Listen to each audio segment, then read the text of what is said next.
Tanmoy class 1-এ পড়ে। ওর best friend Prabir যা tiffin আনে তন্ময়কে সমানভাবে দেয়। সেদিন পেস্ট্রি খেতে খেতে তন্ময় বলল, তোরা খুব বড় লোক বল। দূর, আমার বাবা বলেন আমরা মধ্যবিত্ত। বড় লোক হলো তারা যাদের মন বড় মানে সেটা কি? বাবা বলেন যাদের মনে হিংসা নেই, সবাইকে ভালোবাসে, সম্মান করে, তাদের মন বড়। তন্ময় তার কথাগুলো মন দিয়ে শুনছিল। সে বুঝতে পারে প্রবীরদের আর্থিক অবস্থা তাদের থেকে অনেক ভালো, তবুও সে তাকে বন্ধু ভাবে। কিন্তু অন্য আর যে বন্ধুদের আর্থিক অবস্থা ভালো, তারা ওর সাথে মেশে না। তন্ময় ভাবলো প্রবীরের কাছে যে কথাগুলো শুনলো সেগুলো ওর মাকে বলবে। কিন্তু ঘরে ঢুকতেই বুঝলো আজও মা বাবার ঝামেলা হয়েছে। বাবা গায়ে হাত তুলেছে, মা হাঁটুতে মুখ গুজে বসেছিলেন। তাকে দেখেই বললেন, যা তাড়াতাড়ি হাত মুখ ধুয়ে খেতে বস। বাবা তখন বাড়িতে ছিল না। মা তাকে ভাত দিয়ে চৌকির নিচে থেকে লুকানো টিফিন বক্স বের করে তার মধ্যে থেকে 2 পিস মাংস আর ঝোল আলু দিয়ে বলল, তুই খা, আমি একটু বাইরে বসে হাওয়া খাই। তন্ময় ভালো করেই জানে মা আসলে হাওয়া খেতে নয়, পাহারা দিতে গেছে। তার বাবা রেল লাইনের ধারে একটা ঠেলা গাড়িতে রোজ সকালে রুটি পরোটা তরকারি বিক্রি করে। বিকেলে এগুলো ছাড়াও চপ সিঙ্গারা বিক্রি করেন। মাঝে মাঝে মাংস আনে, মা সেখান থেকে তার জন্য একটু সরিয়ে রাখেন। তন্ময় খাওয়া শেষে একটু মাংস দৌড়ে গিয়ে তার মার মুখে ঢুকিয়ে দিয়ে হাত ধুতে চলে গেল। ছেলের ভালোবাসা দেখে তার মার চোখের জল চলে এসে গেল। তার বাবা কিছুতেই চায় না সে পড়াশোনা করুক, মাঝে মাঝেই তাকে জোর করে দোকানে নিয়ে যায়। সেদিন যখন দোকানে বসে আছে, দেখতে পেল তার বন্ধু প্রবীর বাবা মা আর তার বোনের সাথে বাজারে ঘুরছে। তারা কত হাসি ঠাট্টা করছে। তার বাবা তার মার খেয়াল রাখছেন, তাদের খাবার জিনিস কিনে দিচ্ছেন। পরের দিন স্কুলে তন্ময় প্রবীরকে জিজ্ঞাসা করলো, কাল তোর সাথে যে ছিল ওটা তোর বাবা? প্রবীর বলল, ওটা বলতে নেই, উনি বলতে হয়। হ্যাঁ, উনিই আমার বাবা। তোর বাবা তোর মাকে মারে না? প্রবীর হাসতে হাসতে বলল, এ মা, মারবে কেন? মা কি বাচ্চা যে মাকে মারবে? মা তো বড় হয়ে গেছে। কথাটা শুনে তন্ময় অবাক হয়ে গেল। সে জানতো সব বাবারাই মায়েদের মারেন, তা যে সত্যি নয় তা সে আজ জানল। বাড়ি গিয়ে সেই এক দৃশ্য, মা কাঁদছেন। বাবা কেন এমন করে সে জানে না। সে ভাবে বড় হয়ে মার সব কষ্ট সে দূর করবে। প্রতিদিন দুপুরে বাড়ি এসে খাবার খেয়ে তার বাবা বন্ধুদের সাথে তাস খেলতে যায়। বিকালে গিয়ে দোকান খোলে। সেদিন ছিল বাজার বন্ধ, দোকান খুলবে না। দুপুরে বেরিয়ে রাত 10টা পর্যন্ত বাবা বাড়ি ফিরছে না দেখে তার মা তন্ময়কে নিয়ে গেল তাকে খুঁজতে। এর আগে যতবার গেছে খুঁজতে ততবার মার কপালে জুটেছে মারধর, তাও তিনি গেলেন। অনেক খোঁজার পর তারা দেখলো একটা ড্রেনের ধারে তিনি পড়ে আছেন। অনেক দূরে চটি দুটো পড়ে আছে। কাছে গিয়ে অনেক ডাকাডাকির পরেও যখন ছাড়া পেল না, তখন বুঝতে পারলো তিনি আর নেই। হাসপাতালে নিয়ে গেলে ডাক্তার জানালো হার্ট ফেল করেছে। তন্ময় মনে মনে খুশি হলো। সে ভাবলো মার সব কষ্ট এবার দূর হবে। তবুও মা কেন যে এত কাঁদছেন সে বুঝতে পারল না। দেখতে দেখতে সাধ্য শান্তি মিটে গেল। তার মায়ের বাপের বাড়ির অবস্থা খুব একটা ভালো ছিল না, তাই সেখানে না গিয়ে তিনি তার বাবার দোকানটা চালাতে লাগলেন। প্রথম তার একটু কষ্ট হতো, কিন্তু পরে সব ঠিক হয়ে গেল। তার মা মাঝে মাঝে বাবার জন্য কাঁদেন, তবে তন্ময়ের বাবার জন্য কষ্ট হয় না। আর যাই হোক, মাকে তো আর মার খেতে হচ্ছে না। একদিন তন্ময় খাতা শেষ হয়ে যায়, কিন্তু সেই কথা মাকে বলতে ভুলে যায়। স্কুলে হোমওয়ার্ক করে না নিয়ে যাওয়ায় সে খুব বকা খায়। প্রবীর তার সমস্যাটা বুঝতে পেরে তাকে একটা নতুন খাতা দেয়। বাড়ি গিয়ে মাকে বলে দেয়, জানো মা, প্রবীর কি ভালো, আমার খাতা শেষ হয়ে গেছে বলে ওর নতুন খাতা আমাকে দিয়ে দিল। পরের দিন তার মা একটা খাতা কিনে তন্ময়কে বলল, এটা প্রবীরকে দিয়ে দিও।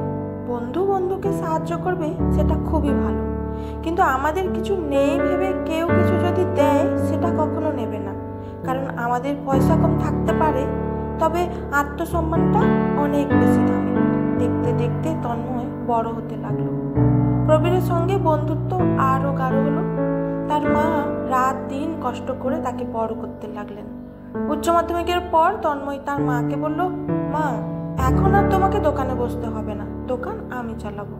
তার মা বললেন, না, তুমি ভালো করে পড়াশোনা করো, ভালো চাকরি করবে।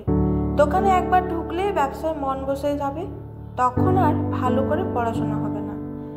আমি কিন্তু সেটা একদম চাই না। আর তো মাত্র কটা বছর, তুমি পড়ো। বিএ পাস করার পর সে একটা প্রাইভেট জব পেল, মোটামুটি মাইনে। মাকে বলে, তোমার আর দোকান চালাতে হবে না, বাড়িতে একটু আরাম করো। মা বললেন, না, যতদিন পারি দোকান চালাবো, না পারলে বন্ধ করে দেব। আর তাছাড়া তুমি কাজে গেলে বাড়িতে একা একা কি করবো? এর মধ্যে একদিন প্রবীর তার বোন কৃষ্ণার বিয়েতে তন্ময়কে নিমন্ত্রণ করে গেল। কিন্তু বিয়েতে এক সমস্যা দেখা দিল। জানা গেল হবু বর অন্য একটি মেয়েকে বিয়ের প্রতিশ্রুতি দিয়ে বিয়ে না করাই অ্যারেস্ট হয়েছে। বিয়ে বাড়িতে কান্নাকাটি শুরু হলো। প্রবীর তন্ময়কে বলল, এই বিপদ থেকে তুই আমাদের রক্ষা কর, আমার বোনকে তুই বিয়ে কর। তন্ময় বিপদে পড়ে গেল। কৃষ্ণা বেশ ভালো মেয়ে, তবে প্রবীরের মতন না। তাই সে বলল, দেখ, কৃষ্ণা যেভাবে মানুষ হয়েছে আমাদের বাড়িতে গিয়ে অ্যাডজাস্ট করতে পারবে না। কিন্তু প্রবীরও তার বাবা মা তন্ময়কে অনুরোধ করতে লাগলেন। সে তখন মাকে ফোন করে সব জানালো। মা বললেন, বন্ধুর বিপদে তার পাশে দাঁড়ানো তোমার কর্তব্য। কৃষ্ণা যদি রাজি থাকে তাহলে তুমি তা আর দ্বিমত করো না। তন্ময় কৃষ্ণাকে বিয়ে করে বাড়িতে নিয়ে আসে, কিন্তু এই বিয়েতে কৃষ্ণার মত ছিল না। তার অমতেই বিয়েটা হয়েছিল। তন্ময়ের ছিল মাত্র দুটো ঘর, একটা রান্নাঘর, বারান্দা। এখানে এসে কৃষ্ণার দম বন্ধ হতে লাগলো। বৌভাতের দিন তন্ময় ছোট করে আয়োজন করেছিল। বাপের বাড়ির লোকজন আসলে কৃষ্ণা তার বাবা মা দাদাকে বলল, দেখো, এখনকার দিনের লগ্নভ্রষ্টা হলেও কিছু হয় না। আমার সেই মানসিক শক্তি ছিল, সব সামলে নিতাম। এর চেয়ে ভালো হতো গলা টিপে আমাকে মেরে ফেলতে। তার দাদা বলল, তন্ময় খুব ভালো ছেলে, ও তোর খেয়াল রাখবে। তার বাবা মা বললেন, জানি এমন বাড়িতে থাকতে তো সমস্যা হবে, আমাদের তো টাকা পয়সার অভাব নেই, সব ব্যবস্থা করে দেব, তুই চিন্তা করিস না। তন্ময়কে কৃষ্ণার আগাগোড়া ভালোই লাগতো। তবে এই বাড়িতে এসে তার শাশুড়িকে তার মোটেই ভালো লাগতো না। চোখ মুখ বসা, চুলগুলো রং করে না, পরিষ্কারভাবে থাকে, কিন্তু তার মায়ের মতো সেজে গুজে থাকে না। খেতে বসে তাড়াহুড়ো করে খায়। ঘরে গ্যাস থাকতেও বেশিরভাগ রান্না কয়লা উনুনে করে। তাকে অবশ্য কিছুতে বাধা দেয় না, দেরি করে ঘুম থেকে উঠলেও কিছু বলে না। রান্না বান্না কাজকর্ম নিজেই করেন, তবুও ওনাকে তার পছন্দ হয় না। এর মধ্যে একদিন কৃষ্ণার বাবা এসে তন্ময় ও তার মাকে বললেন, দেখুন, আমার যা টাকা পয়সা আছে সব দুই ছেলে মেয়ের, তাই আমি চাই এখানে মেয়েকে একটা বাড়ি করে দিতে। তন্ময়ের মা বললেন, না না, এমন করবেন না, আমার কাছে আমার আত্মসম্মানটাই অনেক দামি, আমি চাই না লোকে দুটো খারাপ কথা বলে। আর আমার ছেলে তো ভালো চাকরির চেষ্টা করছে, ও ঠিক একদিন আপনার মেয়ের জন্য সুন্দর বাড়ি বানিয়ে দেবে। তন্ময় বলল, হ্যাঁ কৃষ্ণা, এখন আমার দায়িত্ব, কটা দিন একটু কষ্ট করুক, আমি তারপর সব ঠিক করে দেব। আর কষ্টের মধ্যে দিয়ে গেলেই তো আমাদের সম্পর্কটা আরো মজবুত হবে। কৃষ্ণা এতে খুব রেগে গেল। এবার সে সারাক্ষণ শাশুড়ির সাথে খারাপ ব্যবহার করতে শুরু করলো। উনি সব সহ্য করতে লাগলেন, তবে মাঝে মাঝে কোনো কিছু বললেই কৃষ্ণা বাড়িয়ে জড়িয়ে সেই কথাগুলোকে তন্ময়কে বলতো। কিন্তু তন্ময় চুপ করে থাকতো। এই দেখে সে আরো রেগে যেত। একদিন সে অনেকটা তেল দিয়ে পাঁপড় ভেজে সেই তেল আর ঢাকনা না দিয়ে রেখে দিল। সেটা দেখে তার শাশুড়ি বলল, বৌমা, তোমাকে তো অনেকবার বলেছি সবকিছু ঢাকা দিয়ে রাখতে, তেলটা ঢাকা না দিয়ে রেখেছো, কিছু পড়লে কি হতো? কি আবার হতো? নষ্ট হলে ফেলে দিতাম। তিনি বললেন, মানে? জিনিস অপচয় করা আমি একদম পছন্দ করি না। আর আমার পছন্দ? এই বাড়িটা আমার পছন্দ নয়। আমার মা বাবা তো বাড়ি করে দিতে চেয়েছিল, সেটা আপনি হতে দেননি। সবসময় আপনার কথা কেন চলবে? এভাবে আরো অনেক কথা বলল। তখন তার শাশুড়ি রেগে গিয়ে বললেন, এই বাড়িটা তোমার উপযুক্ত কিনা সেটা বিয়ের আগে ভাবা উচিত ছিল। তোমাকে আমার ছেলে জোর করে বিয়ে করেনি। কথাটা কৃষ্ণার খুব গায়ে লাগলো। তন্ময় কাজ থেকে ফিরে বাড়ি আসলে সে বলল, তোমার মা বলেছেন আমার এখানে বিয়ে করা উচিত হয়নি। কেন এমন বলবে আমাকে? তন্ময় বলল, আমার মাকে আমি চিনি, উনি এমন কথা বলতে পারেন না। আর যদি বলেও থাকে তার পেছনে নিশ্চয়ই কোনো কারণ আছে। কৃষ্ণা এতে আরও রেগে গেল। পরের দিন সকালে তন্ময় কাজে বেরোনোর পর তার মা যখন দোকানে যাবেন, কৃষ্ণা তাকে বলল, দেখুন, আপনার ছেলে চায় না আপনি আমাদের সাথে থাকুন।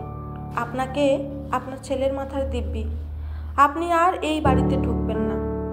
তন্ময়ের মা জানতেন তার ছেলে এমন কোনোদিন চাইবে না, কিন্তু মাথার দিব্যির কারণে তিনি দোকান থেকে বাড়ি না ফিরে বাপের বাড়ির দিকে গেলেন। ভাবলেন 3 দিন পর দিব্যি কেটে যাবে, তারপর বাড়ি ফিরবেন। ফাঁকা ট্রেন থাকা সত্ত্বেও তিনি দরজার কাছে বসে যাচ্ছিলেন। হঠাৎ উঠে দাঁড়ানোর সময় তার মাথাটা ঘুরে যায় আর তিনি ট্রেন থেকে পড়ে যান। জায়গাটা ছিল অনেকটা নিচু আর গাছপালায় ভর্তি, নির্জন। গড়াতে গড়াতে তিনি অনেকটা নিচে চলে যান, হাত পা ভেঙে যায়, অজ্ঞান হয়ে যান। এদিকে তন্ময় বাড়িতে ফেরার সময় দেখে তার মার দোকান বন্ধ, বাড়িতেও মা নেই। কৃষ্ণাকে জিজ্ঞাসা করে সে বলে কিছু জানে না।